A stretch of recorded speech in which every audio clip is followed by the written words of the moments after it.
ભણતો બાળક ભગવાનને પત્રમાં સરનામું કર્યું છે કે પ્રતિ શ્રી ભગવાનભાઈ ઈશ્વરભાઈ પરમાત્મા શંખ ચક્રવાળા.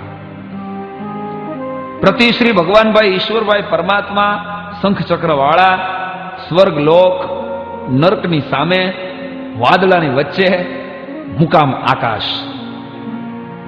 પ્રિય મિત્ર ભગવાન, જય ભારત સાથ જણાવવાનું કે હું તારા ભવ્ય મંદિરથી થોડે દૂર આવેલી એક સરકારી શાળાના 7મા ધોરણમાં ભણું છું.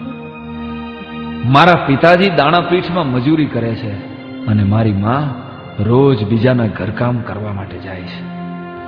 હું શું કામ ભણું છું એની તો મારા મા બાપને ખબર નથી, પણ હા, કદાચ શિષ્યવૃત્તિના પૈસા અને મફત જમવાનું નિશાળમાં મળે છે એટલે મારા મા બાપ મને રોજ 5 કલાક નિશાળે ધકેલી દે છે.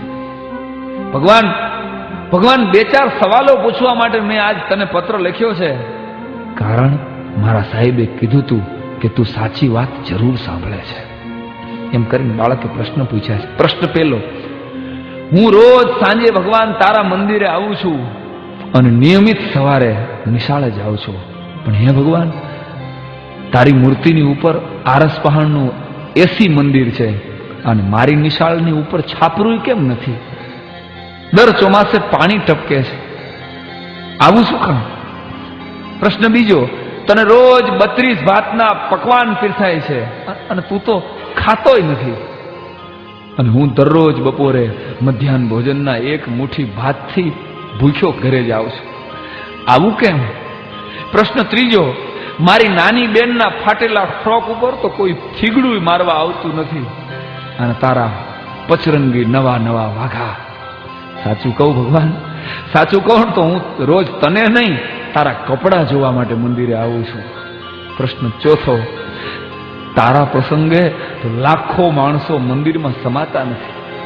તારા ધાર્મિક પ્રસંગો હોય તો લાખો માણસો તારા મંદિરમાં સમાતા નથી, અને 15મી ઓગસ્ટે કે 26મી જાન્યુઆરીએ જ્યારે હું 2 મહિનાથી મહેનત કરેલું દેશભક્તિ ગીત રજૂ કરું ને, ત્યારે મારી સામે હોય છે માત્ર મારા શિક્ષકો અને મારા બાળ મિત્રો. હે ભગવાન, તારા મંદિરે જે હમાતા નથી એ બધા મારા મંદિરે કેમ ડોકાતા નથી? પ્રશ્ન 5મો અને છેલ્લો, તને ખોટું લાગે તો ભલે લાગે, પણ મારા ગામમાં એક 5 સ્ટાર હોટલ જેવું મંદિર છે ભગવાન, અને એક મંદિર જેવી પ્રાથમિક શાળા છે. પ્રભુ, મેં સાંભળ્યું છે કે તું તો અમારી બનાવેલી મૂર્તિ છો, તોય આવી જલજલાટ છે. તું તો અમારી બનાવેલી મૂર્તિ છો અને આવી જલજલાટ છો, તો અમે તો તારી બનાવેલી મૂર્તિઓ છીએ, અમારા ચહેરા ઉપર નૂર કેમ નથી? શક્ય હોય તો ભગવાન આ 5 જવાબ આપજે, મને વાર્ષિક પરીક્ષામાં કામ લાગે. ભગવાન, મારે ખૂબ આગળ ભણવું છે, મારે ડોક્ટર થવું છે, પણ મારા મા બાપ પાસે નિશાળની ફીના કે ટ્યુશનના પૈસા નથી. તું ખાલી જો તારી 1 દિવસની દાનપેટી મને મોકલ ને ભગવાન, તો આખી જિંદગી હું ભણી શકું. વિચારીને કહેજે દોસ્ત, વિચારી લેજે, કેમ કે હું જાણું છું તારે ઘણાને પૂછવું પડે એમ છે.